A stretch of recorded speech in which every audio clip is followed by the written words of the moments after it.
Live from the 607, it's the Ocho Duro Parlay Hour, where we're talking everything movies, TV, comics, and entertainment. Join in the conversation on social media with the hashtag ODPH, because here we go.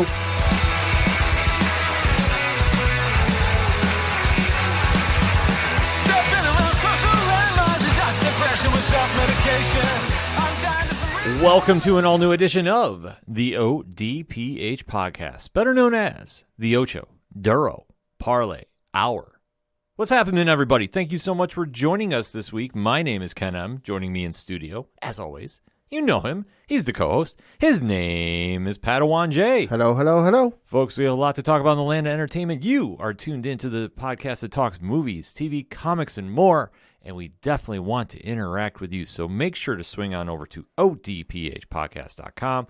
Join in the conversation after this show with the social media accounts. They're all right there on the front page. Check out Parlay Points. New blogs dropped today as we are recording, so you definitely want to go check them out. The classified section, the TeePublic store. The Patreon is just up and running right now. Shout out to 3FN Podcast and shout out to SWO Productions for being the first two on. Heard a couple more are signing up as we are recording right now, so that's always going to be a cool thing if that goes down. And you want to definitely join the Parlay Club and get some bonus content coming very, very shortly on that. For all of that information and so much more, if it's anything and everything that is the ODPH, it can be found at odphpodcast.com. Kicking off this edition of the show, Marvel is returning to Disney+. Yes, it is. It's now become an event every time that they do this to a degree. I know we didn't cover the I Am Groot, but let's face it, that's kind of on the lower end of the Marvel Cinematic Universe spectrum. Yeah, I mean, there's even some question as to whether it actually takes place in the official timeline, which, hey, if you got that much time on your hand that you're sitting here debating if I Am Groot is in the official timeline, God, I'm envious of you. Yeah, exactly. But, you know, it is content, so maybe we'll get to it at some point. I haven't checked it out yet because I have had my eyes set on the newest live-action show that is coming out, and that is one She-Hulk Attorney at Law. So this show has definitely got a lot of interest to it. Tatiana Maslany is playing the title role of Jennifer Walters, a.k.a. She-Hulk. Mark Ruffalo is also going to be on the show and reprising his role as Bruce Banner. Tim Roth is reprising his role as the Abomination. Benedict Wong is reprising his role as Wong from the Doctor Strange series.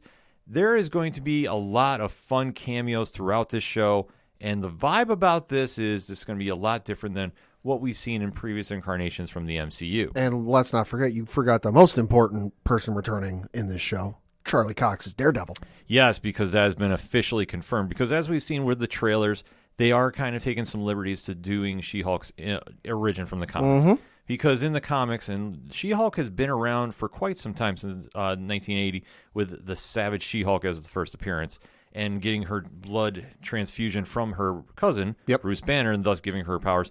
I believe they're going to do something like that for the show, but we haven't heard any official confirmation. We haven't heard any official confirmation, and also we've yet to see any sort of like instance or hint as to how she gets her powers in any of the trailers.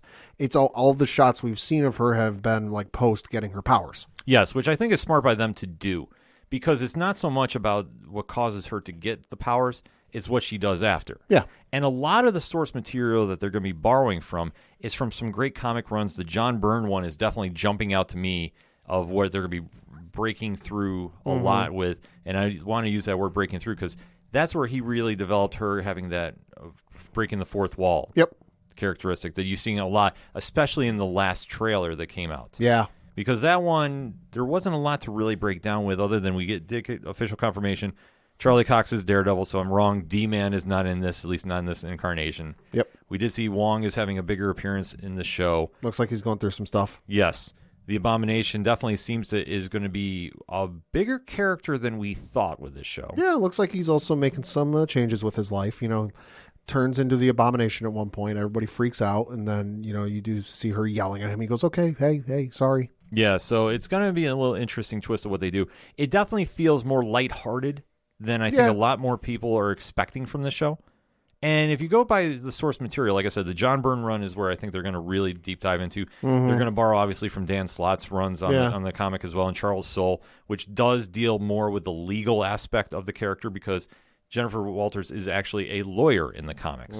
So it makes a lot of sense to start doing some courtroom drama there. And plus, if they really rely heavy on that, which I think that we're going to see here, I think that is going to be definitely breaking some ground and some different looks from the superhero live-action universe that we really haven't seen before. So, yeah, no, it'll definitely be interesting, and I think we might also get some, just because it's a courtroom drama, and obviously what's one of the most popular, if not the most popular, courtroom dramas of the last couple of decades, Law and Order. Dun, dun. Yeah, I wouldn't be surprised if we get some like homages or some like Law and Order vibes off of it. Yeah, we could definitely see a lot of that happening because it doesn't seem like this is really going to tie into anything, and that's something that Disney Plus has been very smart about doing with their live-action shows. There really hasn't been too much that is connecting to a movie. Yet. More or less, yet is the key word. I would say more or less since WandaVision. Yeah. Falcon and Winter Soldier, you can argue, Kinda. debatable, Kinda. but not really. In certain aspects, but not like in a major way. Right. Hawkeye, no. No. Loki, not yet. Not yet. And then, obviously, Moon Knight just came out, and wherever they're going to go for that second chapter, because let's face it, we all know what's going to happen there. Yeah. That we really don't know how this show is going to fit in, other than I think we're going to start seeing the transition to the newest team of Avengers once we get down to the Kang Dynasty, which has been announced for the movie. So, Pat, I got to ask you this. Mm-hmm. Going off what we've seen with this trailer, what are you most excited about? I'm most excited to just see where the story goes, just because that's been the one thing that, like, we haven't really gotten hinted about, other than, Abomination's there, Wong's there, Daredevil's there. We haven't really gotten anything firm or concrete. And obviously, it's Jennifer Walters training with her cousin Bruce, to control the powers. That's been like the only plot point we've seen. So I'm just intrigued to see where they go with, for the show, because down the road this could get very interesting, especially if you think back a couple of years ago with the Civil War, the film with the Sokovia Accords and the legal, applications of that. I mean, let's not forget, there was just a couple of weeks ago a law panel at San Diego Comic-Con about the MCU. It'll be very interesting just to see, like, from a judicial or a law aspect of things, how things go with the MCU. And I'm not saying they're going to be like, people are going to be getting arrested and charged in every movie, but like maybe a little bit here and there. You might hear something, might get a little reference. It'll be interesting. Well, I know they're going to go for a lot more, I think, D-list characters just to do for the courtrooms. Sure. Because obviously you're not going to put Thanos on trial or Kang or anybody like that. But I think that they're going to really dive into the element of the character, which I think is a smart play to do at this stage. And one thing that we've seen is you're getting a lot of different variety in the contents of the shows that are coming out for the Disney Plus in reference to Moon Knight, Miss Marvel, She-Hulk. That was 3 characters that definitely stand on their own. They definitely all have a different vibe to them.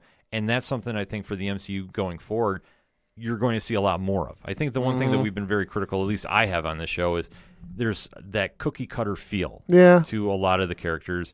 And in a sense, if it's a formula that's working for the studios, I don't fault them on it. Like, it's the same reason the Fast and Furious franchise is now going on 10 movies plus. Family. Exactly. If you have a winning formula, you make it work. But I think with the shows that we've seen thus far, all of them definitely have a different energy to them. All of them are very stand alone on their own. Yeah. And they all stand very firm on their own, too. And the nice thing with them has been, it helps if you've seen all the prior movies and all this and that. But it doesn't hurt if you haven't. As long as you know who the character is, or in this case, since as long as you know who the Incredible Hulk is, which, let's face it, I think most people would, just from his look alone, you're good. Like, this isn't one that, like, oh, okay, to understand this show, you need to have watched Thor 2, Captain America 1, Captain Iron Man 3. You don't have to list off like 8 or 9 movies that people have need to seen to understand this. Like, somebody comes up to you, the listener, it's like, hey, I want to check out this She-Hulk show, but I don't know too much about She-Hulk. What do I need to know going into this? You just look at him and go, do you know who the Incredible Hulk is? You're good. Go. And I think, too, there's another aspect that you brought up that I think is going to be very interesting. This is going to be the first real appearance of Charlie Cox in the MCU. We do know about No Way Home. Yep. So that is that, but he was also just Matt Murdock. Yep. How that ties into the overall scheme, since now everything's under the House of Feige. This is going to be the true telling point of what that Born Again series is that's going to be coming out. Yeah. It does look like he's in the original yellow and black costume that he had way back when in the comics. So if they're going to reintroduce him like that, I think that's going to be an interesting play they do. Yeah. And especially, it's not going to be as dark and grim as some of the more recent runs of Daredevil has been. Yeah, probably not. And which is perfectly fine to do, because you can have Daredevil be a little more lighthearted. You can have him not be so gritty as the Punisher and Batman, to just name two very similar superheroes. Sure. They can do it, and I think if they try doing it that way for the MCU, I think that's going to be another win for this show. I think if you build up, you can certainly do the gritty stuff and the dark stuff, like you said, but I think they have to build up to it because there's a lot of folks who obviously want to see Daredevil on screen. You know, they made their voices known. They weren't obnoxious about it, but hey, they were vocal. You know, but I think there is obviously an audience for that. Hey, otherwise those people wouldn't be as vocal as they were. But I think for the folks who don't know who Daredevil is or didn't watch the show for one reason or another, maybe too young, you know, maybe didn't care. I think to get to the gritty point, you have to build up to it. You can't just from the outset go the gritty route. You introduce the people to them first, because let's look back to some of the other instances with like Walking Dead where they got real serious and real crazy and it turned people off. You might have somebody go, oh, new Marvel show. It's Daredevil. That's one I haven't seen before. I'm going to check that out. Oh my God, holy shit, this is too dark for me. Click. Yeah, and especially coming over now, it's a completely wide open ballgame. So that's something we definitely have to take a look at with this show. But if they definitely try playing up to that lightheartedness, and then, like I said, the closest one I can say is the comparison, not saying I know they're going to do this, but if I had to make an educated guess, when we see Daredevil, it's going to seem a lot more like the Mark Waid, Chris Samney run. So I could see that element get brought onto screen. Not saying lock it in, it's going to be that, or it's going to be the Stan Lee one way back when. This is going to be something that we're definitely going to be watching with this show, and that's another element that's bringing a lot more eyes to the product, which is smart to do because She-Hulk can stand on her own, and fans will know who she is. She's had a well-documented history in the Marvel Comics universe because she's been on the Avengers a few times. She's been a member of the Fantastic Four. So she is a very high-profile character for the comic audience. But as we've touched upon here on the show many times, we say there is always a difference between the comic fan and the pop culture fan. So trying to bring the pop culture fan to the comic shops and the comic shows is always a dangerous task because a lot of times there's too much pressure to put on them going out and doing the research. You almost have to give it like an introduction 101. I mean, it's essentially like any book adaptation you see into a movie. You know, would you like to see a 1-to-1 adaptation of your favorite book onto the big screen? Absolutely. Would I love to see a 1-to-1 adaptation of the Harry Potter books, you know, to television? Yes, but that also would be like 20 some odd seasons. You know, am I mad they cut some stuff from the books when they adapted them into the movies? Absolutely. But I also, at the same time, especially the 5th movie, it's the longest book in the series, would have been like a 3 or 4 hour movie. And that's without doing an extended cut, you know, so the same could be said with comics. Is there certain stuff from a certain run they might be doing with the show that you, a comic book reader of that run, would love to see? I'm sure there is. But the thing you also have to take in mind is that it's like with any book into a movie. There's some stuff that just won't work when they adapt it because of extenuating circumstances with what they have control of, what they don't have control of, what they're setting up, what they're not setting up. So that's the one thing you got to bear in mind with this. Exactly. So when we see this show come out, and I will stress to everybody, and I think if you listen to the ODPH, if you listen to 607 Podcast, 3FN Podcast, and a few other friends here, we always say go in without paying too much attention to the early reviews and early ratings. Because unfortunately right now this show is having the same problem Miss Marvel did. Yeah, it's getting review bombed on IMDb because currently as we record, let me refresh the page a little bit because it's been a while since I opened it. Yep, sitting at a 5 out of 10 with 1.5 thousand ratings on IMDb. But yet you flip over to the Rotten Tomatoes website where you've got the critic rating is currently sitting at 88%. The audience score is not available yet because Rotten Tomatoes, unlike IMDb, does not let us, the user, rate the show until after we've seen it and after it's come out. And the reason it can't possibly be a 5 out of 10 with 1.5 thousand reviews on IMDb is because there's not that many, if I open score details, it's not that many, it's not 1.5 thousand reviews from critics. Yeah. That's something that we all have to keep in mind with this, too, because I know that a lot of people are getting very jumpy about it, and rightfully so. But at the same time, people really need to fall back a little bit. Go watch the shows and listen. it's your opinion at the end of the day. Yeah. I know some people go super hard for Marvel, and that's fine. I know some people are all Snyderverse. That's fine.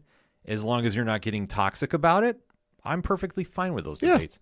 But the thing is, you need to go in with an open mind and make your own decisions with it. But I will say this, because a quote came across my timeline that I definitely want to read, and it's from Dan Slott, and is, quote, "Hi, I have written more She-Hulk comics than any human being since the dawn of time. I've seen the first 4 episodes of She-Hulk Attorney at Law, and I'm here to tell you they are sensational." Okay. So I will take that as a win over any type of review bombing that is happening. Yeah. Because when the comic creators come out and are very positive about what they see, because a lot of times we've seen in instances they've been like, no, I don't want to attach my name to this. Sure. If you're seeing somebody like Dan Slott, who it's an absolute fact, he's probably written more She-Hulk than anybody. This is a situation that if he's co-signing on this, I have no problem other than to get excited about this. Oh, I'm excited for it too, and that definitely helps my excitement get even more higher. The other thing that excited me was I know it was a lot of people's concerns, and I concerned me a little bit too, was the first trailer and the CGI and the VFX. But I've read more than one review, in not reading super in-depth in the review, but they made a point of saying, hey, we know that there was a concern with VFX in the first trailer, not an issue here, they fixed it. Yeah, and that's smart to do, because we always have to remember with the first trailers, a lot of times they're not the finished product. Right. They're just put out to see the temp in the room. Yeah. We've seen this happen with Sonic the Hedgehog. Oh, Christ, yeah. And look at the whole redo they did, and for the right reasons. Yeah. We've seen this happen with arguably the worst trailer, in my opinion, DC Universe Titans. Yeah. And how misleading that was. Yeah. Then when you watch the show, it wasn't as bad as that was, and that whole F Batman comment was taken way out of context. So when the Marvel producers are hearing this, they're definitely using that feedback. They definitely cleaned up a lot of the CGI issues. Now with the final trailer, which came out, and it, like I say, we're not going to really break that one down because it didn't add too much. Right. Other than it did confirm what we thought, breaking the fourth wall. Yep.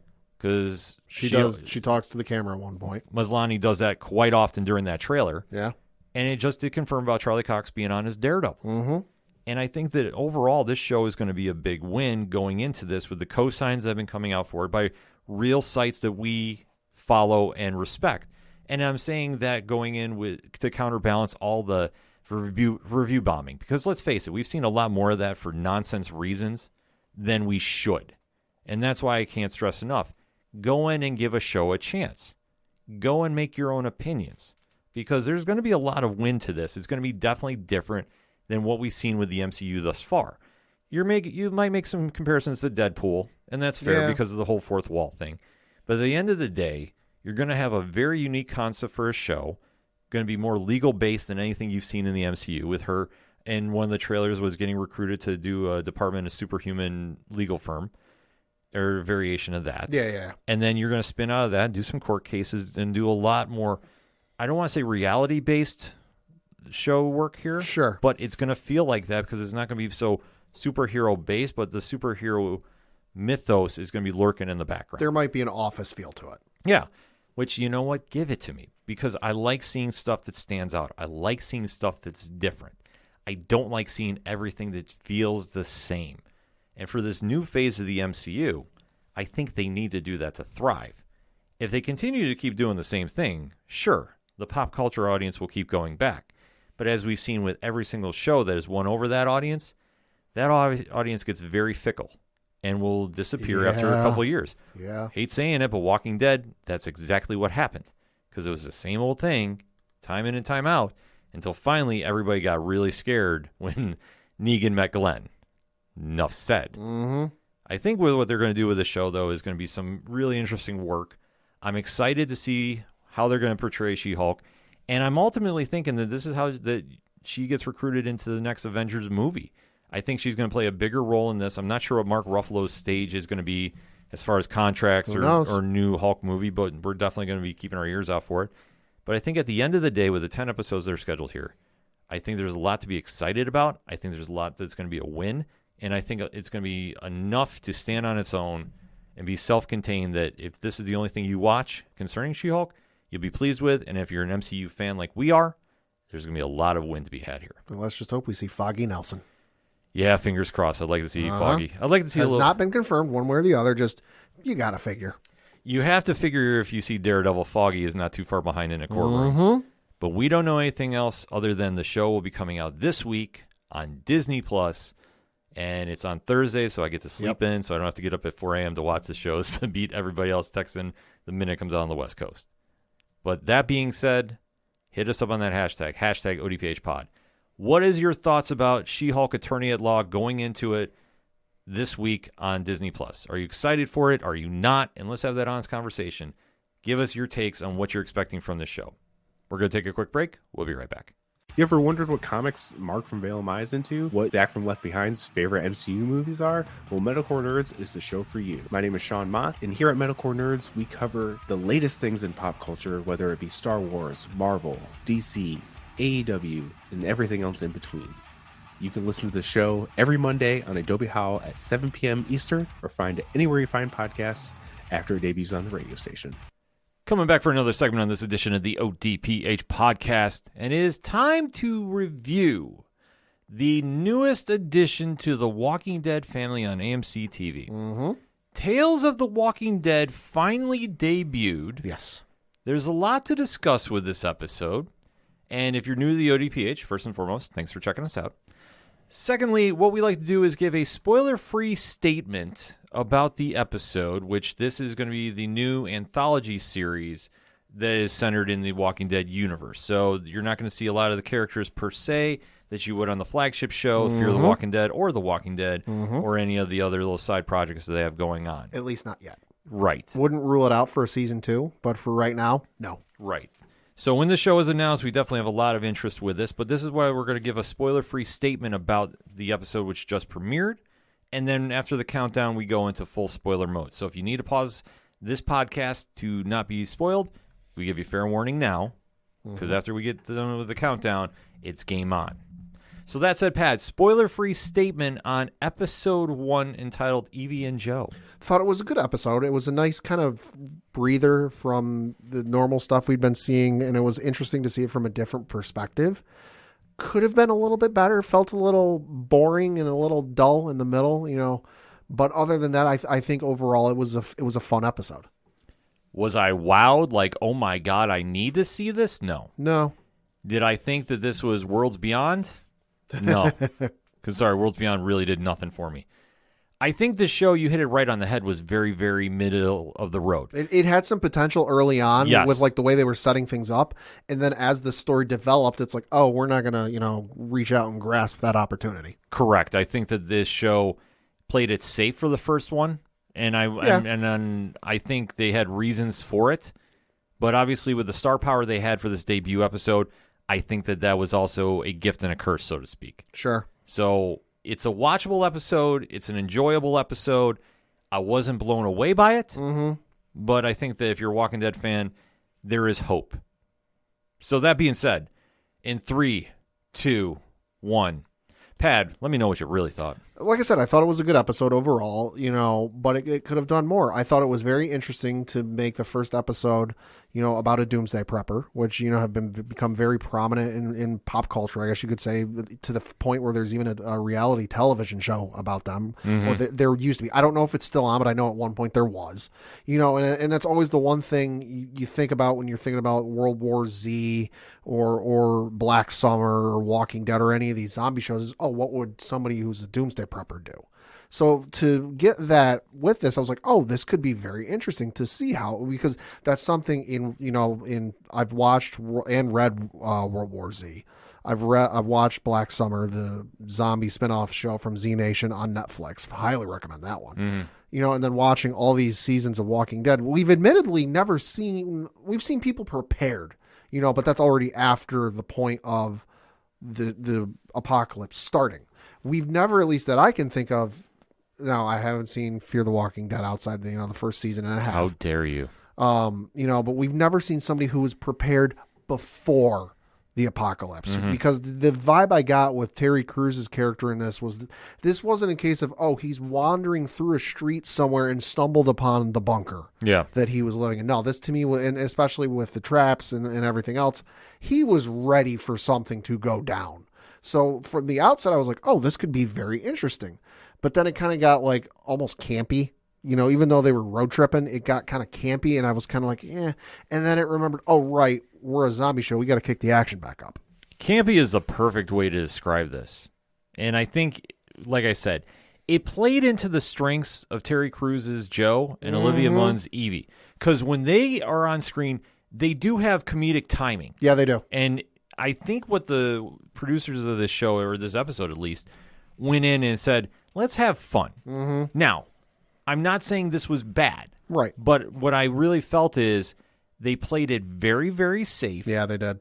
And it was so predictable by the end that when you get to that big crescendo, it was like, oh, they're going to spin this off into something else. Like this is not going to end here. Yeah, I mean, I enjoyed it too, and I didn't regret watching it, but it was definitely Same. It was like, this could have been a little bit better. Yeah, like if I have to give it a grade on a 1 through 5, I would give it a 2.75. I'd give a 2.25. I'm sorry. Okay, I'd give it maybe a 3, maybe 3, 2 and 3/4, somewhere in there. Yeah, just because when we start out here, we do get to see Terry Crews's Joe, who is a prepper for the apocalypse, is in his underground lair. I call it a lair because that's what it kind of felt like. It's a bunker. Yeah, that's what it is. It was an homage to the Ohio State University football team. Yeah. Well, I think he used. I got the. They never said, but I got the vibe he used to play for them. Yeah, it kind of had that vibe as it started out. Because it looked like he was watching old game tape. Like it was just, it never was like officially confirmed. At least I didn't catch it. I know you didn't catch it. So we could be wrong. We could be wrong about it. But he just had a lot of love for the Ohio State Buckeyes, which I know Coach Duffy probably not super happy with, but the trophy wife absolutely loves this.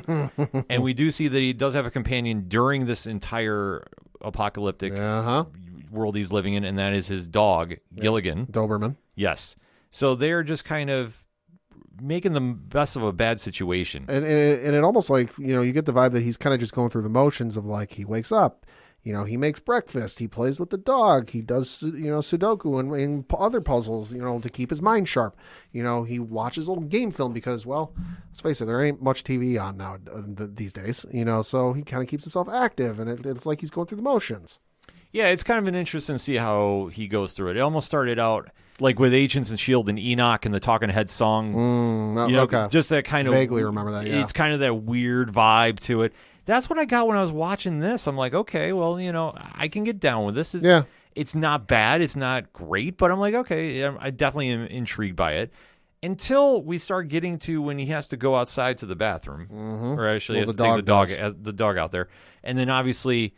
Well, it's nighttime. He has traps set up for zombies that are coming at him, and it looks like he has rakes pop up and pitchforks. It's a whole bunch of like gardening equipment. Yeah, so I mean, it's kind of ingenious of how much that he put time and effort into planning this out. Well, it's been long enough because it's not like at the outset of the apocalypse. It's kind of like midway through or up to where we are in the show. So he's had some time to prep. Yeah, so as he's out there, though, he does get the attack. One zombie gets through, bites the dog, kills the dog. It's kind of a very, very sad moment, actually, with that one. Yeah. So after he gets done burying Gilligan, he is now on Instant Messenger. Well, I think he was reading, he printed out his old chat logs he'd had with somebody. Because while he had power, I don't think he was reading anything active. I think it was something that was like he had printed out. See, that was the one thing that was throwing me off, because when he had all these old printouts, I'm like, well, when in the zombie apocalypse did this happen?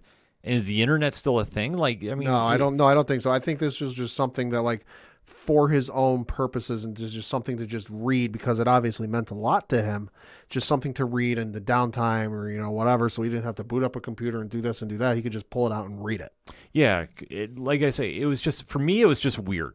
But I'm like, okay, let's roll with it, because obviously, what do we always say about the zombie apocalypse? Reasons.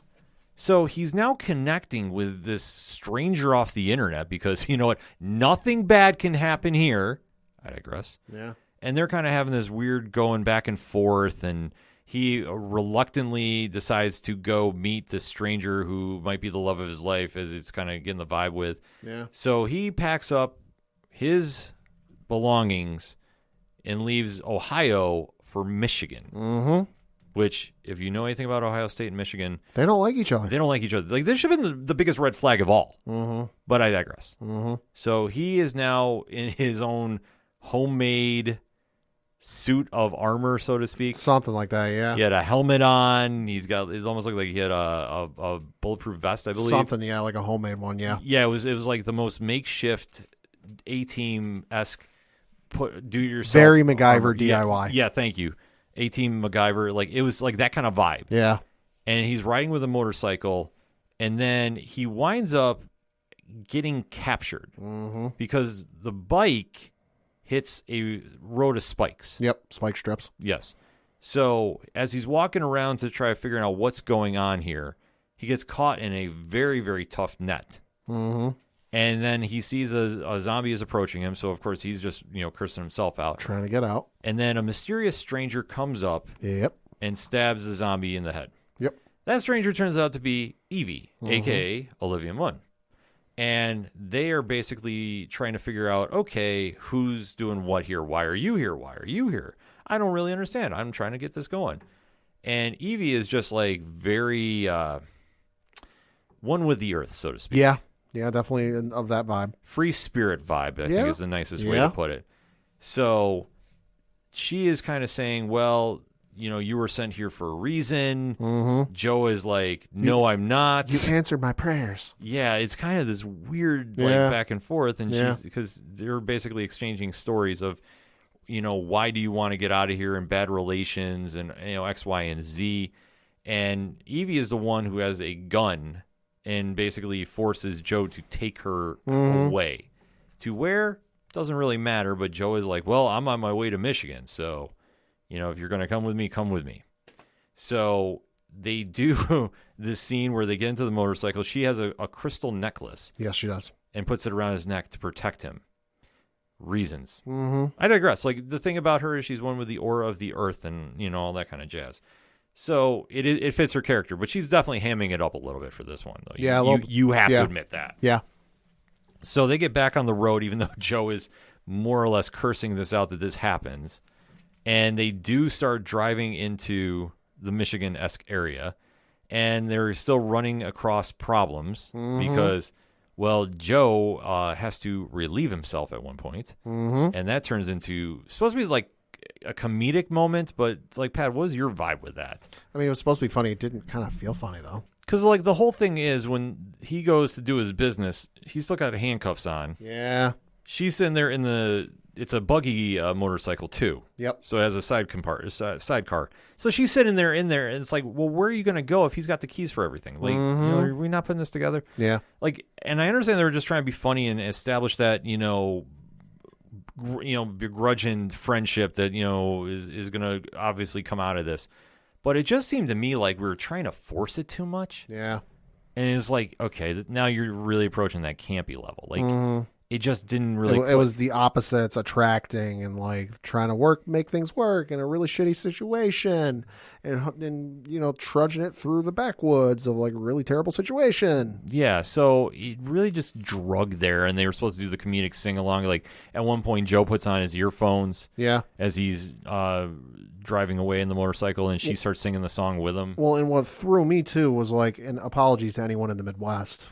I'm from the East Coast. I'm not super familiar with, the geography of the Midwest.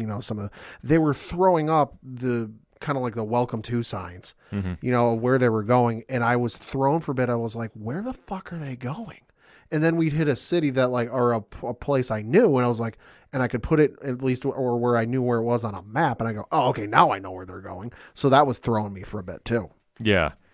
It's still just like I say, a very odd way to get from point A to point B. Like I said, that was the end game from here, because they do have a breakaway, they do have a stop overnights. They start having the conversation with each other. Yeah, walkers show up. They do their business because, let's face it, it's the walkers. Yes, it's true. And obviously this early in the game, survivors survive. That's what they do. And they notice the one has their heart ripped out, which is all sorts of gruesome. It's gruesome, but it was like, how, of all the zombies that were there, did you just happen to notice it with that one? Like, that's like, I was sitting there like, okay, we're getting a little cliched here. Like, okay.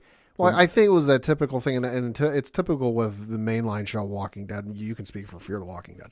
It feels like they have to have one of these every episode, where it's just like, whether it's a kill, it's a zombie kill, and somebody killing a zombie, or just one walking up, where you just kind of, I think back to season 2, I think it was, where you had the one in the well, where you're just like, holy shit, what the hell? Like, it feels like they have at least one of these every episode.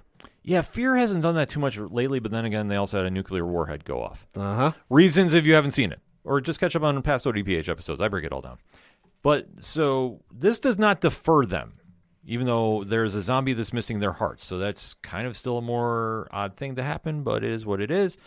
And then we see that they're back on the bike. They're doing their sing-alongs. Everything seems very, very peaceful as they make their way to Flint, Michigan. So as they get there, it's kind of a breakout about what's going on. Evie admits about her husband leaving. Yep. And Joe is still magically entranced by this person who I guess leaves the best IMs in the world. Yeah, and they come to find out that, hey, surprise, surprise, our destinations aren't too far away from each other. What are the odds? Oh, shucks. Yeah, like coincidence of all the things that you could do in this universe. Like there's just too much telegraphed with this story. Yeah, I digress. So after they start getting to their points, they break away to go on their little bit separate ways. And you see that Joe winds up going onto the property of the mysterious catfish. Mm-hmm. And during the middle of a zombie attack, well, a door pops up from the ground. And mind you, zombies are coming up on him, and he has nothing. Yeah, he's got nothing. He's standing in the middle of a field, or middle of the yard in front of this house. Very nice house. Shouting at a camera because he sees a camera on a house or a building or something. There's a camera there, and he sees it's on, and he's shouting at it. And I'm like, you're a doomsday prepper. You prep for the apocalypse. You had all this stuff set up at your old bunker, but yet you walked into a field or a yard in front of a house with nothing but your fists. Well, you got to remember too, because this moment happened, and it's very forgettable, even though it's a big point in this show. Yeah. Is when they're on their way to Flint, they stop around that factory. Yeah. And somebody has the goat. There's a random goat that's tied up to a brick. Well, or a cinder there. It's left as payment for the motorcycle. Yeah. It's like, hey, thanks for it. Because I remember now, there was a note attached to the goat's collar that said, hey, thanks for the motorcycle. Yeah, it's like a cinder block. And it's like an exchange for the motor. Yeah. And also, too, that now jogs my memory of Terry Crews running after the person who steals the motorcycle. He grabs the pistol. He grabs a pistol. Olivia Munn yells, no, no, no, no. And he goes to point the gun at the guy stealing the motorcycle, pulls the trigger, gun's empty. Yeah. Well, there are suddenly no bullets because reasons. Reasons. Yeah, this whole sequence is forgettable for that reason. Because it's like, what the hell is going on here? Mm-hmm.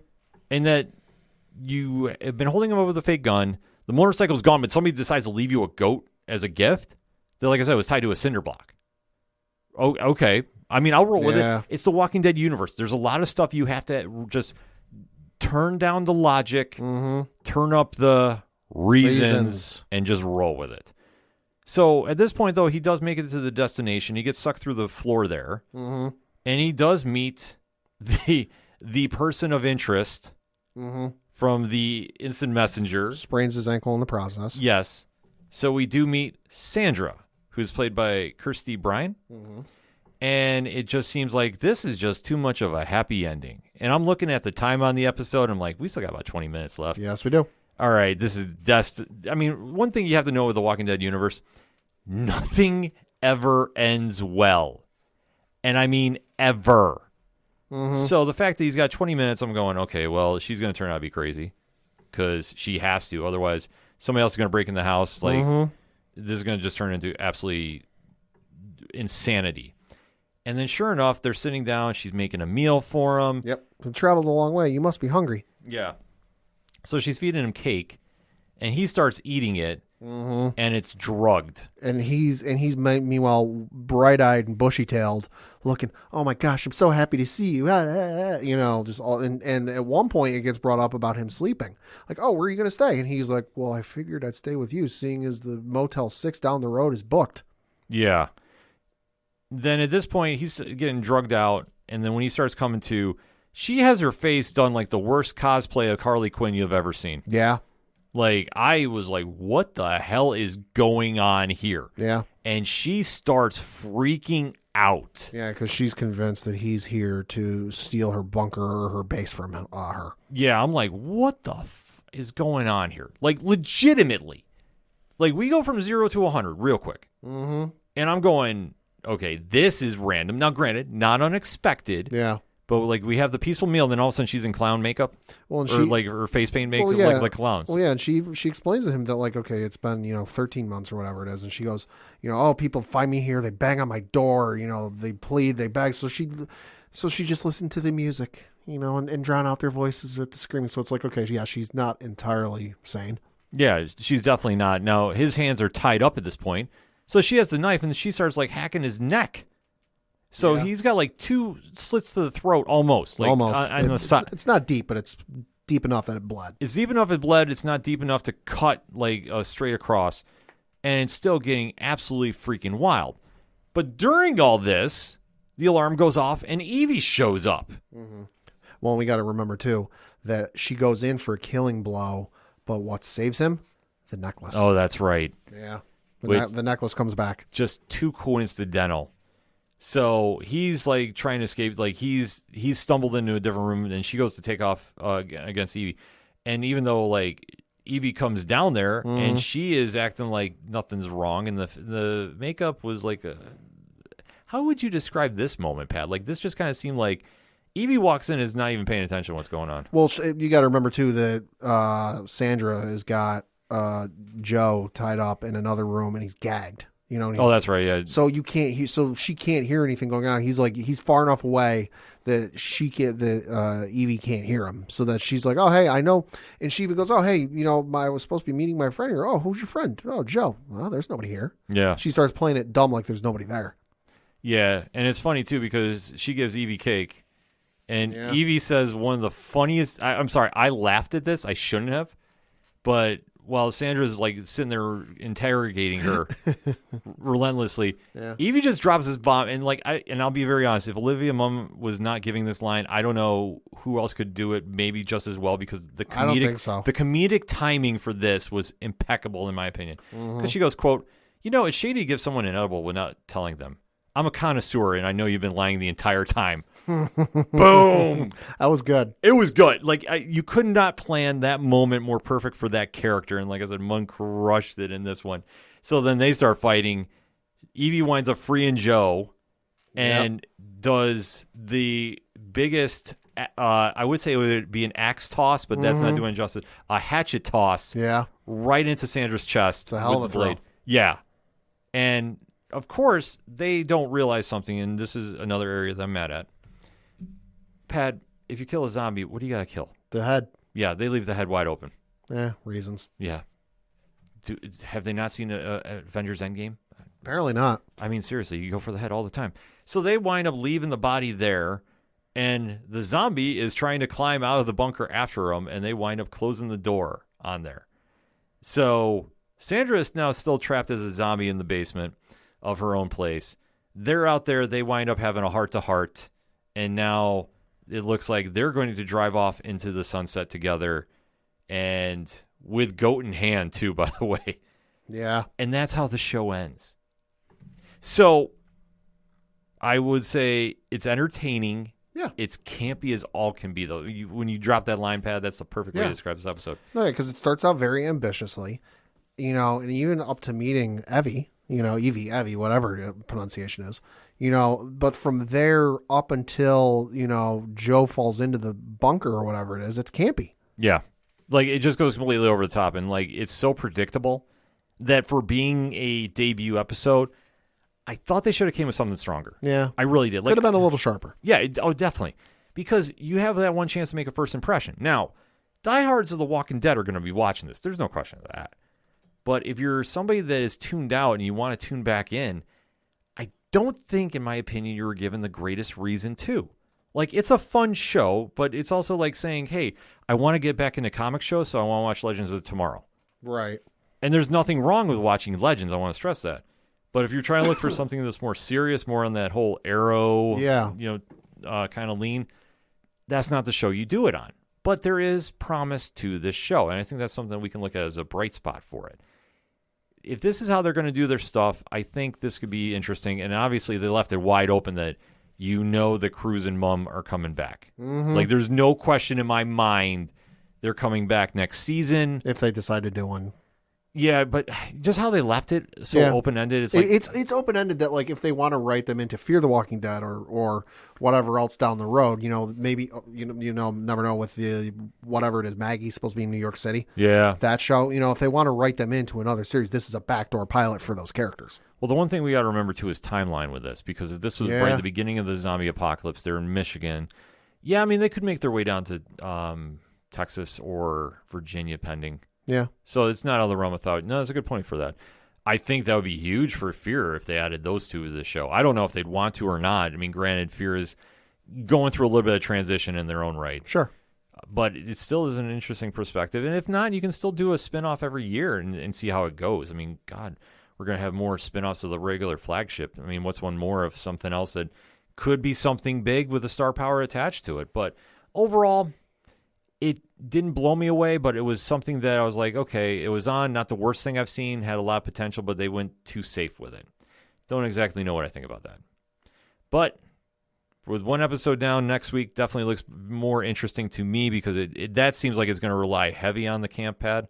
Yeah. That's the one with Jillian Bell and Parker Posey on it as the news reporters. Yeah. So that one's gonna be interesting just because it's from the whole aspect of this isn't real. It's not actually happening. Yeah. So I'm actually more excited about that episode than this one, but we'll definitely be talking about that next week on the show. In the meantime, though, hit us up on that hashtag ODPHpod. What is your thoughts about the debut episode of Tales of the Walking Dead entitled Evie and Joe? Let's have that conversation. If you've seen the episode, let's talk about it. If you haven't, why not? And let's talk about that as well. We're down to talk anything Walking Dead, anytime, anyplace, anywhere. So hit us up on that hashtag and let us know. We're going to take a quick break. We'll be right back. Have you ever found yourself confused about the current state of the MCU or whatever the hell is happening with the DC universe? Do you often have no idea what the hell the difference is between craft beer and that Bud Ice stuff at the gas station? Well, then look no further. We present to you Hops Geek News. We're yet another geek and beer podcast in an already oversaturated market. All right. We drink and we pretend we know things. More often than not, we don't really know things, but we do talk some really great topics, and we most definitely can drink. We'll deliver you news and then dive into any random topic you might have never knew you actually were passionate about. With lots of fun facts about beer. And from Marvel to DC and Star Wars, and to why Die Hard is most definitely a Christmas movie. Which it is.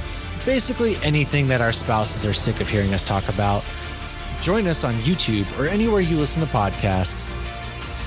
New episodes weekly. Just search Hops News. Coming back for another segment of this edition of the ODPH podcast, and Game of Thrones fans. Mm-hmm. This is a time of year that you have definitely had circled on your calendar. For a lot of us, sing it, Pat, sing it.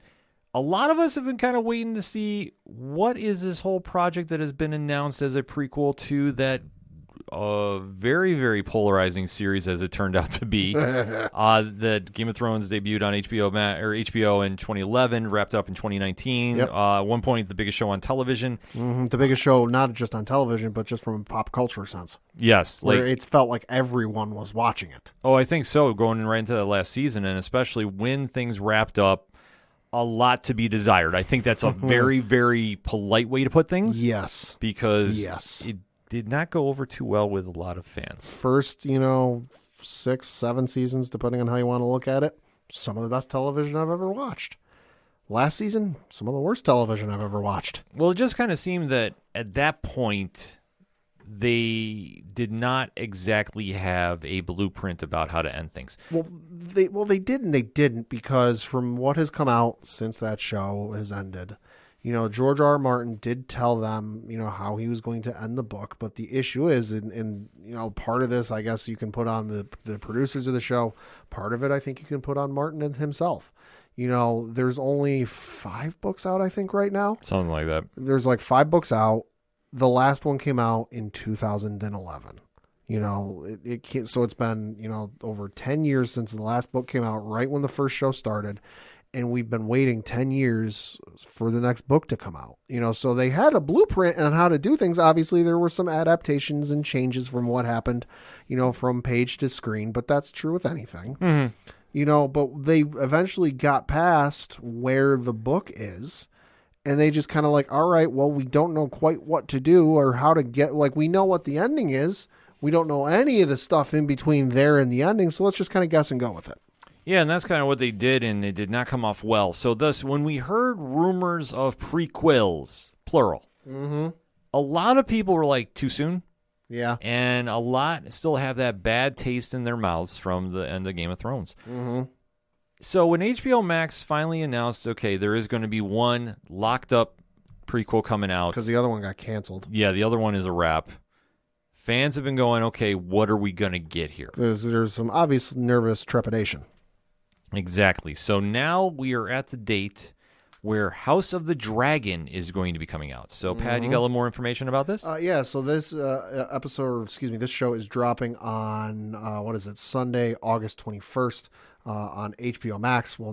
It might get an HBO airing, I don't know, but it's primarily going to be on HBO Max itself. Release times and all that, check your local listings. Yeah, I would imagine it's probably going to be around 9 p.m. Eastern Standard Time, like they do for most of their shows. So I can see that happening as well, because with a franchise that's still very passionate about this property. Is it? I would say so, because if you still talk to fans, I'm not saying the pop culture fans, but I would say the regular fan base, there's still a hotbed button debate when it comes up. I think there's still some fans who are passionate about it, but I think from just an overall fan aspect, I can't think of a show that fell off the face of the earth harder than this show, because you think of some of the popular shows that have come out over the years, the Walking Deads and the Dexters and the what have yous that were popular for a time and were very, very highly watched. Even Big Bang Theory, that once the show ended, just fell out of all pop culture. Like Friends to this day, very popular then, still talked about now. Big Bang Theory, obviously still popular with the money getting thrown around for its streaming rights. Right. Walking Dead, still to be determined. It hasn't ended yet. But, just some of the shows that, it still stayed culturally relevant, that, people still watch and people still talk about them. You could not go a Monday when Game of Thrones was airing without walking into work or going to the gym or going out water cooler talk and hearing people talking about it. Oh, did you see the latest episode? Oh my God. Did you see the Battle of the Bastards? Oh my God, that was insane. What do you think is going to happen next? To just get to that ending. And obviously there was some talk about it on the Monday afterwards. Sure. But then in the weeks afterwards where it just fell off a cliff to where nobody really even talks about it anymore. See, I agree and I disagree. I agree with you that it did fall off immediately, and the easiest comparison is Dexter. Sure. Because the final season of Dexter before the reboot that just came out, absolutely atrocious. Nobody wanted any part of it. Game of Thrones, people were still mad about for quite some time. So if you bring up that name, like I said, it's a hot button topic of debate. And that's why I think when this show is coming out, I'm starting to see more of that on ODPH social media, that people are starting to have those old feelings come back. Sure. So that's why I'm saying with that fan base is still there. They've just been really quiet lately, or until recently, I should say, rather.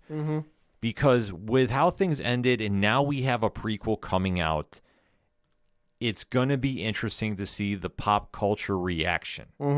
Because it's not going to be as big as it was. Probably not. But I think if word of mouth spreads about it, they could catch fire in a bottle, so to speak, pun intended. Or it's going to be one of the most colossal disasters of recent memory. Because when you try going back and recapturing magic, it's tough to do when your net is empty. This is the problem that they're having with this, going back and trying to rehash new shows from the past. Game of Thrones, I mean, granted, it just wrapped up in 2019, so you still have those lingering feelings. Sure. Is the magic still there? And we did get one trailer out for this show.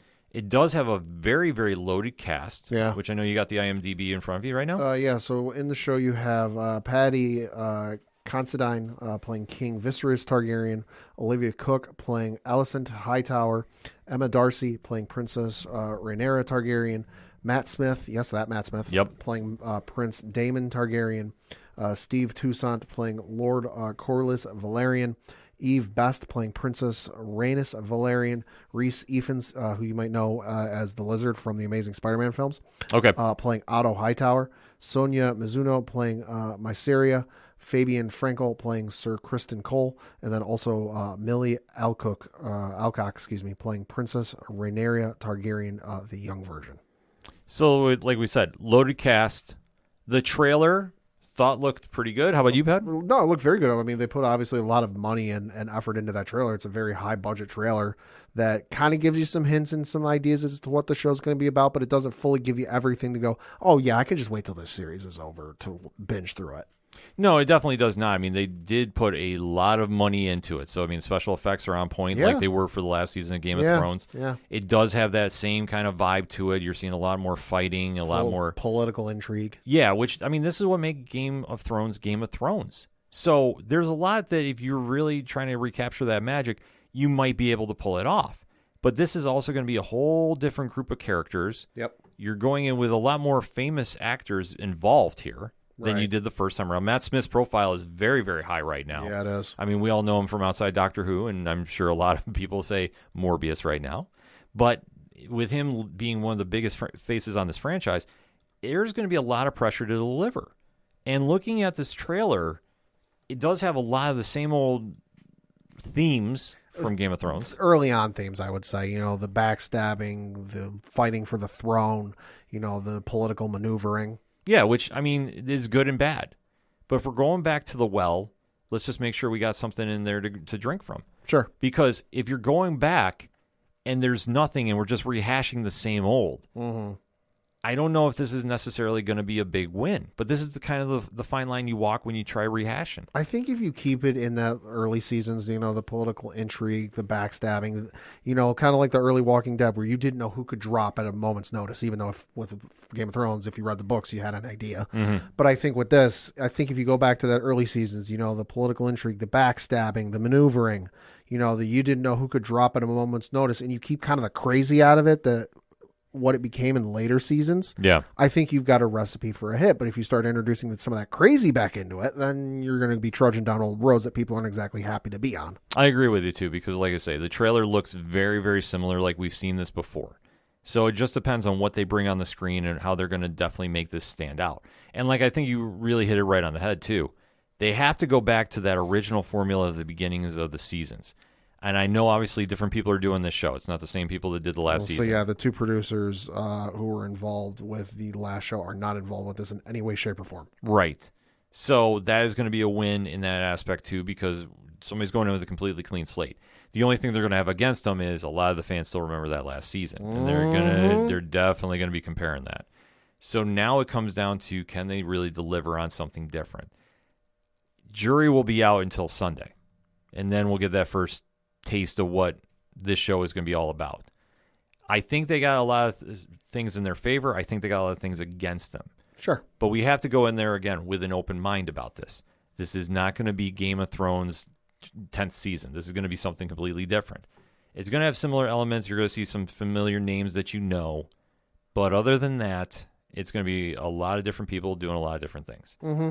So that said, Pat, why don't you put a final statement on this? What are you excited most about with this preview? I'm excited to see it because I did enjoy the first few seasons, the early seasons of Game of Thrones. It was, one of the few shows that I actively wanted to go out of my way and binge. And it made me read the books, although admittedly that took me a long time. Yeah. So I'm hoping for something in the early seasons. Like I said, I just want to keep the crazy out of it.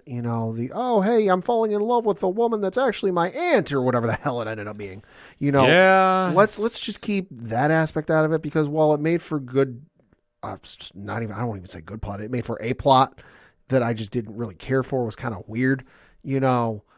I enjoy the political intrigue and the backstabbing more. I enjoy watching a show and it not being kind of obvious who's going to drop and who's going to get killed. I like that mystery with it. So if they keep it in that vein, I'll be all for it. But if it gets kind of crazy again, I'm out. Yeah, they really got to go back to that political thriller type. And I know that's weird saying with medieval magic and all that jazz, but they made it work for 4 seasons and then things started dipping a little bit. If they tried going that route, I think they could have something big here. I really do. But They have to stick to making it about the families versus the families, the houses versus the houses, and really build up into that whole double-crossing politics that made that show such a hit the first time around. Anything less is going to completely crash and burn. And I think this is a huge gamble, especially for HBO Max and obviously who they're connected with, that if they fall flat on their face with this one, this could be disastrous. Especially when there's another high-budget fantasy show coming down the line in like 2 weeks. That put $500 million into their budget. Exactly. So the stakes are very high with this show. We're definitely going to be reviewing it next week on the show. Until then, hit us up on that hashtag ODPHpod.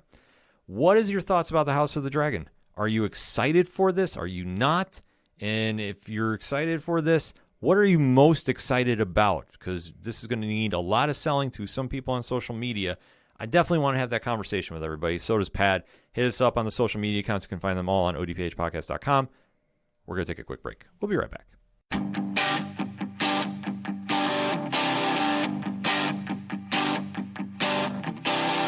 This is Tom from Tom Joe Lou, This is Matt from Sideroom Sounds. and you're listening to ODPH Podcast. Wanna go where no one knows my name, to the desert, the oceans, or the plains. 'Cause I wanna... Coming back for the final segment on this edition of the ODPH podcast. Pat, what you got? Got a couple things to talk about. The first of which is an update to a story we talked about last week, and that is the Ezra Miller situation. So reading from an article on Variety.com, the article reads, quote, "The Flash star Ezra Miller says they are seeking treatment for complex mental health issues."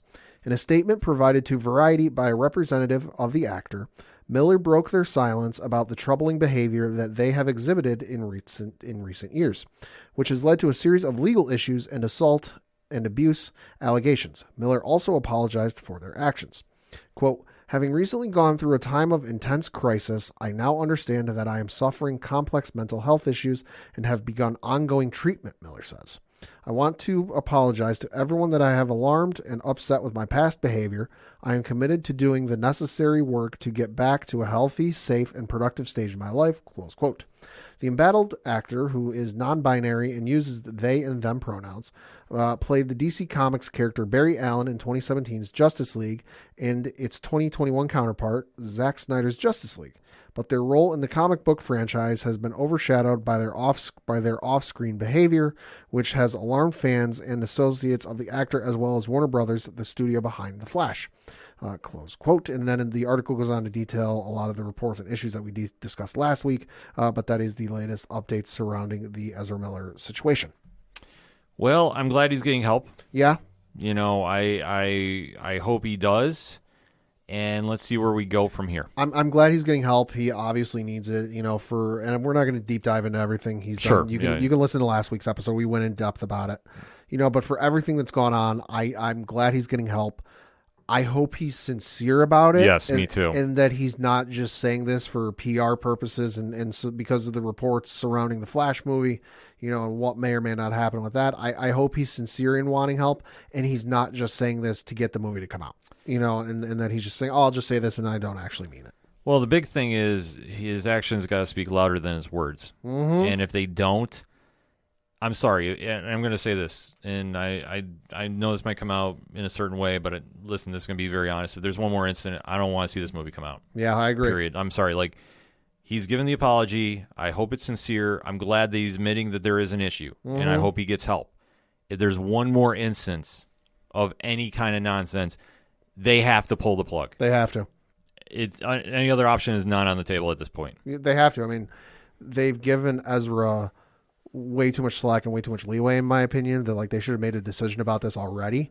But hey, I'm not, the heads of a multi-billion-dollar international company. So what do I know?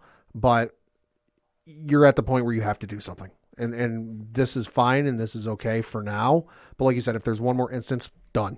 And if this is a PR stunt, this is so bad. Mm-hmm. So like I say, positive thoughts for a better outcome, and we'll go from there. Yeah. Next up. Next up in some happy news, I got a couple things coming out this week. One of which I am one thing coming out this week that I am very excited for, coming out in theaters, hitting the States finally, although I know it's out in Japan already, and I'm dodging spoilers left, right, and center.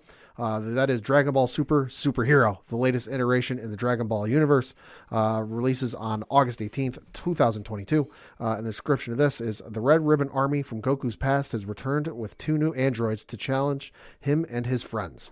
I am super excited for this. I'm curious because I'm kind of up on the manga. I haven't read it, but like I know what's going on between that and then obviously where the anime left off, because they hinted at some stuff with the last movie, what had happened in the anime, but they didn't go full tilt with it. I'm interested to see if they go full tilt with it and where they go maybe with the manga stuff. So super excited for this. I know, schedule permitting, I'm going to plan on seeing this sometime this weekend. Yeah, this is something I know you've had circled on your calendar. This is a big deal, so definitely have to let us know what you think of it. Yeah, and then in other movie news, it was announced over at the folks at Deadline that the Hunger Games prequel has added another actress to its repertoire, to its cast, and this one is one of noted star power.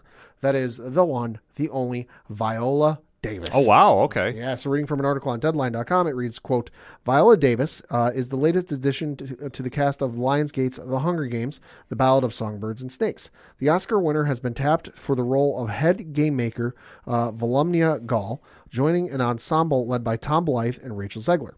The upcoming film from returning Hunger Games director Francis Lawrence is the latest in a dystopian young adult franchise based on Suzanne Collins' novels, which thus far has grossed over $3 billion worldwide. It picks up with Cornelius Snow, played by Blythe, at age 18, years before he would become the tyrannical president of Panem, at a point when he's the last hope for his fading lineage, a once proud family that has fallen from grace in a post-war capital.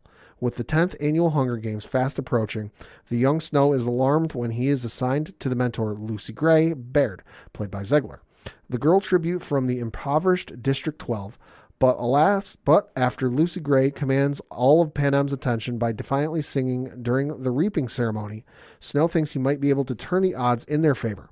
Uniting their instincts for showmanship and newfound political savvy, Snow and Lucy's race against time to survive will ultimately reveal who is a songbird and who is a snake. I am super excited for this. You know, I went and saw the first Hunger Games movie without having read the book. Saw a trailer for it. So, yeah, that seems kind of interesting. Asked my sister if she'd read the books. She's like, yeah, I read the books. It's good books. I said, hey, you want to go see the movie? She's like, yeah, I'll go see the movie. Came out of the movie going, do you have the first book? I'd love to read it. You know, and I've read the books a couple of times, watched the movies a couple of times. I'm rewatching them now just because this movie's going to be coming out soon. You know, it's scheduled to release in November of next year. But adding Viola Davis, whoa boy. That's big. That's big. That's got some gravitas behind it, and I'm super excited for it. Yeah, definitely interested about this now. Also switching over to some television news, we got a release schedule for the upcoming Lord of the Rings, Rings of Power series. And obviously the show is going to be premiering on Fridays, 9 p.m. Pacific time, 12 a.m. Eastern, 1 a.m. in Brazil, 5 a.m. in the UK, 6 a.m. CEST, 9:30 a.m. IST, 1 p.m. JST, 2 p.m. in Australia, 4 p.m. in New Zealand. And obviously 9 p.m. is on Thursdays. The rest of them are on Fridays. But however, the first 2 episodes, yes, that's right, we're getting 2 episodes for the premiere, are going to be premiering at 6 p.m.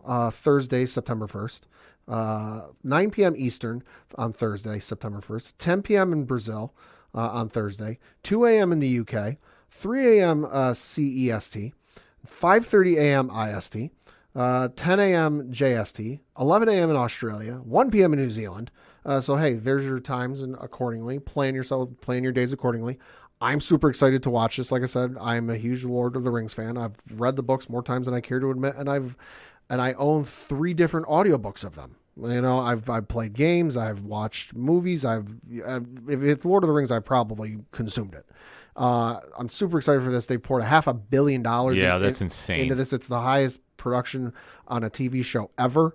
And it looks like they're getting their money's worth out of it based off of the trailers. But I am super excited for this when it comes out. It cannot come out soon enough. Yeah, I know. You got this locked and loaded on your calendar. I'm definitely checking it out. I'm not as big of the fan of the franchise as you are, but to put that much money into it, man, this has got to be a benchmark for something. So yeah. Sticking with some television news, it was announced a couple of days ago that the CW is going to be acquired by Nexstar and they're going to be buying 75% of the CW. And so reading from an article on IGN.com says, quote, popular TV network, the CW will soon be under new ownership. According to Deadline, local TV giants Nexstar Media Group will acquire 75% of the CW, becoming the company's largest shareholder. Warner Brothers Discovery and Paramount Global will continue to own 12.5% each. Quote, the CW has been home to some of the most groundbreaking and generation-defining programming in television, said Warner Brothers Television Group Chief Channing Dungey. We are forever grateful to our partners at the CW, especially Mark Pedowitz, who has been a great friend to the studio for so many years, and to me personally. We know that the network will continue to thrive under his leadership, close quote. Mark Pedowitz will continue as chairman and CEO of the CW, while Warner Bros. Will reportedly continue making scripted content for the network. Quote, Warner Brothers will continue to collaborate on our shared series and future projects to come under Nexstar's leadership, added Dungey. The CW currently airs Superman and Lois and has been the de facto home for DC's television output for many years, airing Arrow, The Flash, and DC's Legends of Tomorrow's, among others. Although there has been speculation of a takeover from Nexstar for some months, the company has previously remained quiet, only announcing the purchase today in an SEC filing and press release.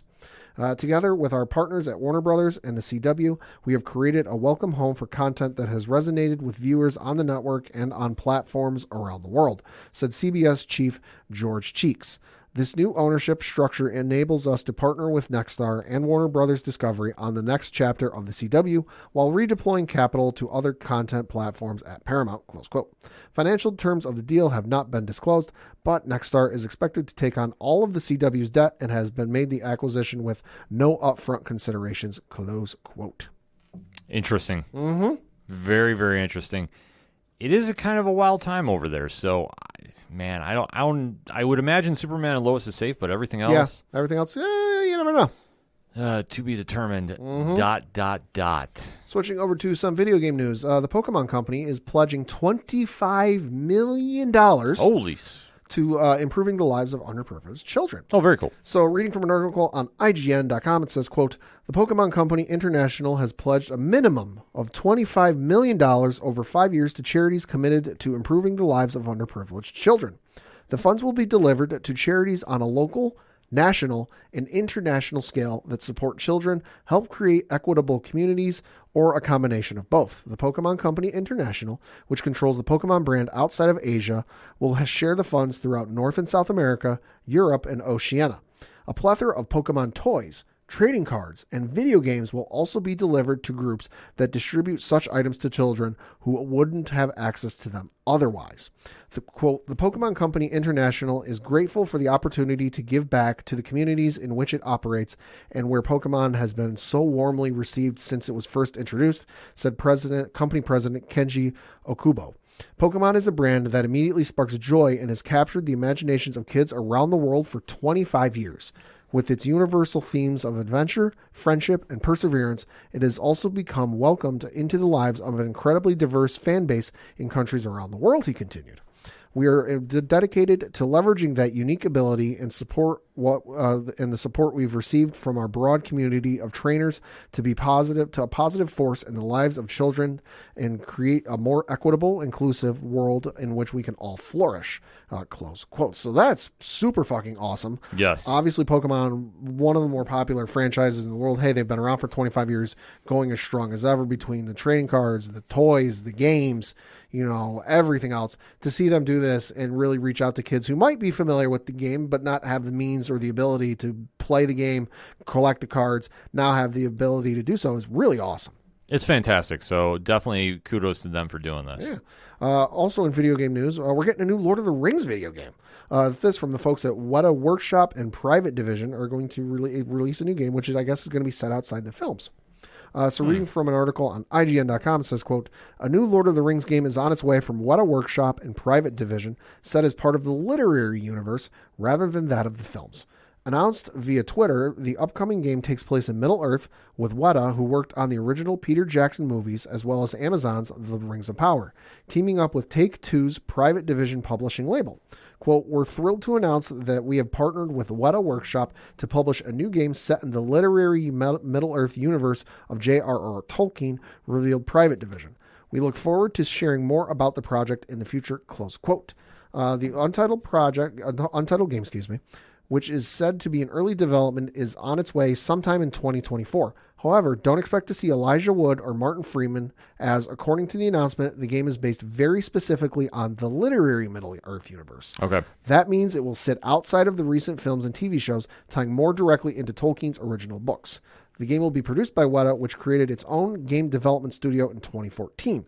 It is, quote, it is a privilege to create a new game set in Middle-earth, especially one that's so different from what fans have played previously, said Weta Workshop head of Interactive, Amy Wolkin. As fans ourselves, we're excited for gamers to explore Middle-earth in a way they've never have before and introduce new fans to the magic of the Lord of the Rings, close quote. I am super fucking excited for this because Lord of the Rings is obviously one of the biggest franchises in all of movie history, soon to be television history, and also publishing history. You know, it's been published nonstop since it was first published way back when. You know, it's millions of fans around the world, but it's never had a major AAA game. And obviously it had Shadow of Mordor, you know, on PlayStation 4 and Xbox One. You know, and obviously there's Lord of the Rings Online, but there's never been that one that's like everyone has played, you know, like a Skyrim or a Grand Theft Auto, you know, type of thing. So I think if they're able to do something that's like open world, maybe like a Skyrim type of thing. Yeah, it'd be huge. It'd be massive and it'd be amazing, and I want it. Yeah.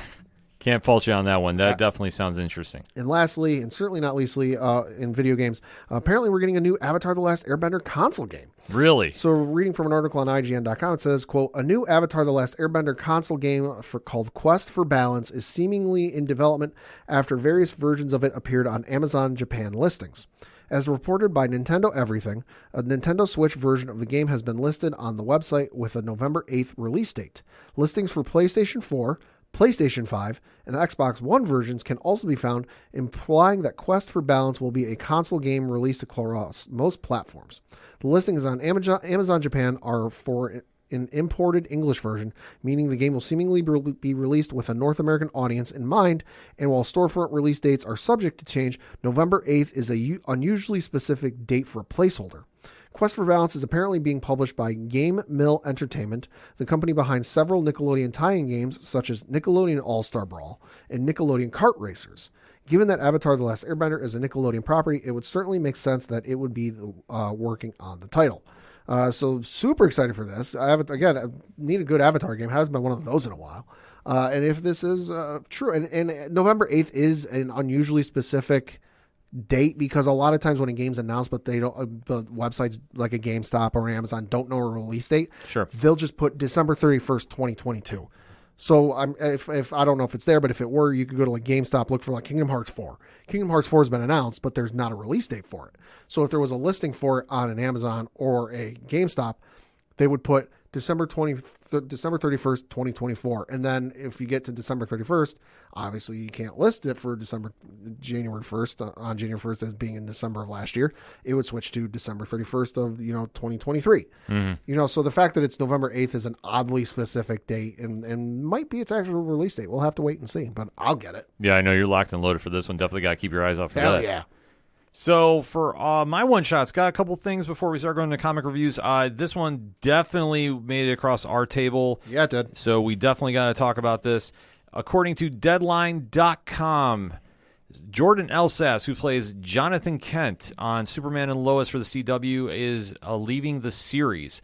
So this is an updated article from Deadline.com. Quote, Superman and Lois series regular Jordan Elsass will not be returning for the upcoming third season of CW's DC series. As a result, his role of Jonathan Kent will be recast. The decision was made after the Texas native Elsass did not report to work by the deadline given to the cast to reconvene in Vancouver, where Superman and Lois films. Quote from the article, Jordan Elsass has notified the studios that he will not be returning to Superman and Lois for the third season due to personal reasons. The role of Jonathan Kent will be recast. The series producer, Warner Brothers TV, said in a statement Tuesday night. So, that said, Pat. shocked, to say the least. Jordan Elsas was one of the best characters on that show that wasn't, Clark or Lois. Whatever his reasons is, I understand and respect it. He doesn't have to tell us what it is. Speculate. There's been a lot of speculation online. I'm not going to add fuel to that fire, but it's definitely shocking, and I'm sad to see him go.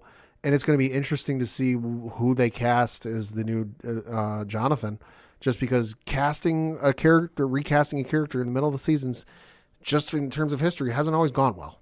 No, it definitely hasn't. If you've been a long time listener to the ODPH, we think he's the MVP of this show. Absolutely. He does fantastic work on it.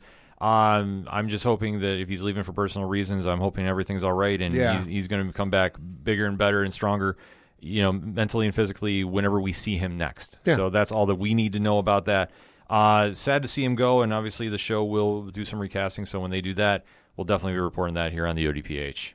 Also, to follow up on a story from last week, too, we did touch lightly upon what is going on with Valiant Comics. Mm-hmm. So Valiant did release a statement. This is off ValiantEntertainment.com, posted August 11th. Okay. So to quote, Valiant Entertainment's boundary-pushing storytelling continues with an exciting lineup bringing flagship and fan-favorite characters to the forefront. So what does the future hold for the iconic shared universe? Non-stop bloody violence, a fight against shadows taking a hold of the recesses of light, and a king finding his way back to the rightful throne, and that's just the beginning. So Duty Unbound, Power Unmatched, Bloodshot Unleashed, debuting September 21st. Valiant's first ever mature readers title, Bloodshot Unleashed, will explode onto shelves and digital platforms everywhere as the globally renowned action franchise returns, with writer Dennis Camp and artist John Davis Hunt at the helm. Bloodshot Unleashed is a brutally unflinching examination of who the character is, set against the backdrop of violence that has exposed his traumatic past by pitting him against deadly rampaging monsters who reflect his own place in the Valiant universe. The final chance to pre-order Bloodshot Unleashed is August 29th, so you definitely want to get that into the pre-orders as well.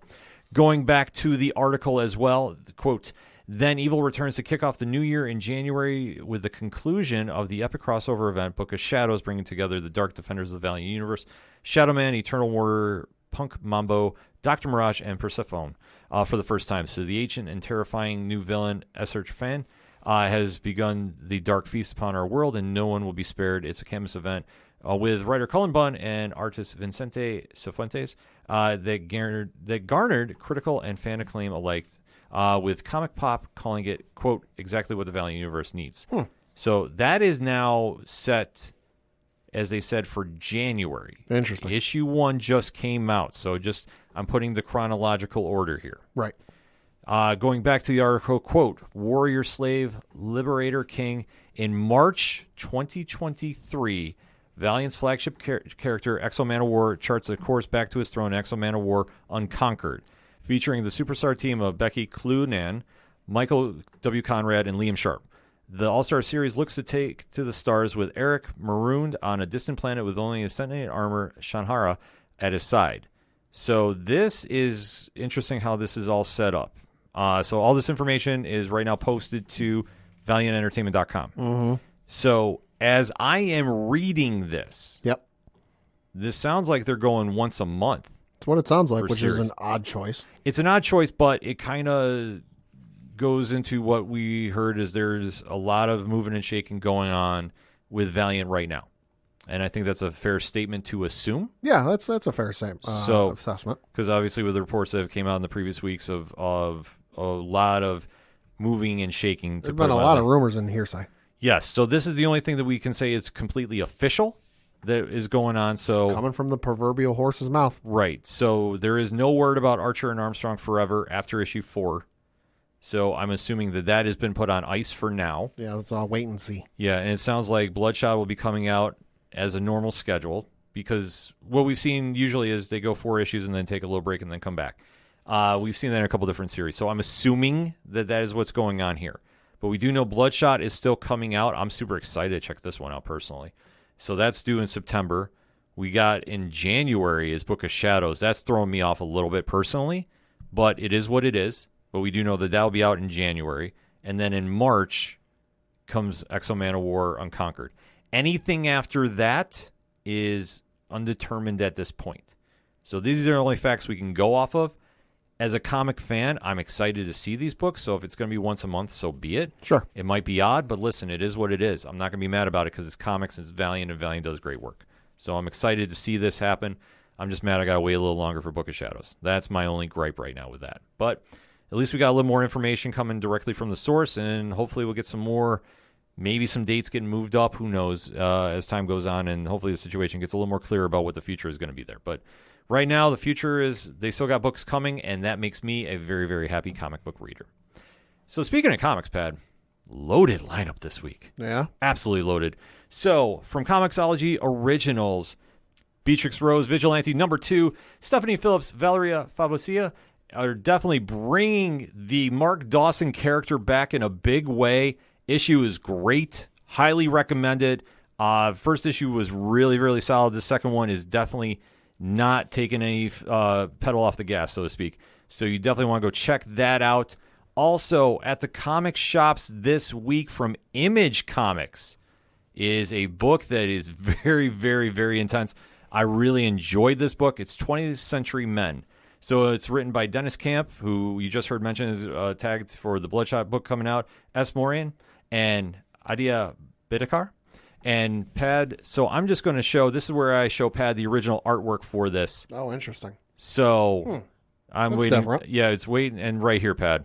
Oh, yo, what the fuck? Exactly. This is an intense read. It's a real distinct vision of creativity. And I seriously, once I started reading this book, I couldn't put it down. It took me a couple times, but they got a really, really cool story going on here. Very multi-layered. The art is fantastic. It doesn't pull punches, so I'm just going to say this right now. So if you are one reader that does not kind of like that real in-your-face storytelling, this might not be for you. But I really recommend this book. I think they got something really special going on here, so you definitely want to check that out from Image Comics. And then we have a return to the shelves of, I almost want to say an old friend, so to speak. Okay. Barbaric Axe to Grind, #1 from Vault Comics. So this one definitely took the independent comic scene by storm when the first volume came out. Mm-hmm. So now it's back in action, and Vault has a monster on their hands with this one. So if you're a fan of the tale of Owen, Axe, and Sorn, Michael Morrissey, Nathan Gooden, Addison Duke, and Jim Campbell definitely bringing it back to where you're going to fall in love with this whole franchise all over again by Vault. So definitely go check that out at the comic shops. From DC, huge monster week. Batman One Bad Day, The Riddler is out, so you definitely want to check that. Batman, Superman, World's Finest, #6. And you know we sing the praises of that. Mark Waid, Dan Moore on that. And, Pat, I just got to say, new Nightwing is out. Oh. So, do I really need to say anything more than that? Not really, no. So, definitely DC is coming with a big monster week. From the Marvel side, it's Daredevil #2, but legacy numbering, it's 650. Hey. So, definitely go check that out. And last, but certainly not least, a special book to this panel's heart, Savage Avengers #4, David Pepos, Carlos Magno. Yep. Holy smokes, man. This book is one of the best books out right now. And I'm not saying that for any other reason that I am a serious fan of this. This is a kick-ass book. Top to bottom, big things happen in here. And I hope this franchise keeps going because Pepos and Magno are absolutely crushing it. The surprises, the storytelling, everything is a huge, huge win for them here. So definitely a lot to go grab at the comic shops this week. So if you're out there, go support your LCSs and go support your favorite independent comic podcast too, because we're all putting in a lot of big work. Like our guy, Brian Wayne, Cheers to Comics. Shout out to Brian always. So that all being said, music you heard on this edition of the ODPH is that Shout at the Robots. You know, they got a Patreon. Mm-hmm. You know who else has got a Patreon? We do. Exactly. Where do I find out about all of that? ODPHpodcast.com. Right on. So if you want to check out our Patreon, the link is right there in the front section of the page. You can go sign up SWO Productions. I almost said Second Suitor because we're doing the whole music thing, but no. Stu signed up. Definitely shout out to Stu, SWO Productions. 3FN Podcast, Rich signed up as well. Shout out to him as well, supporting the brand. We absolutely love it. But Shout has got a great Patreon too. They came out with something very, very special for the fans that have stuck with them, and they got rumored new music coming. So you know we're going to be playing that. And maybe we'll get the guys in the studio. I don't know. We got to kind of talk to Julian and the crew about that. So stay tuned for that, ... But definitely go check out Shout. Go check out Brian Wolf, Second Suitor, Tom Jola, Yard Party, Floodlands. The list goes on and on and on and on and on. But, man, we got a lot of good lineup here. So definitely go support the hell out of them. Also, while you're at the website, check out Parlay Points, because you know what? New comic blogs dropped. Wrestling blogs dropped. A rumor has it Coach Duffy is giving us something, Pad. And I know I'm going to segue just a hair here, but he's on a journey to join a lacrosse team. Allegedly, he shot this message to me.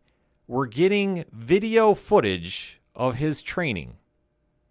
Well, for what it's worth, said lacrosse team locally has followed him on Twitter. Yeah, that's why we put something out there. So Pieces are moving. Pieces are moving. So stay tuned for that, because if we get some footage, I'm linking that TikTok to it.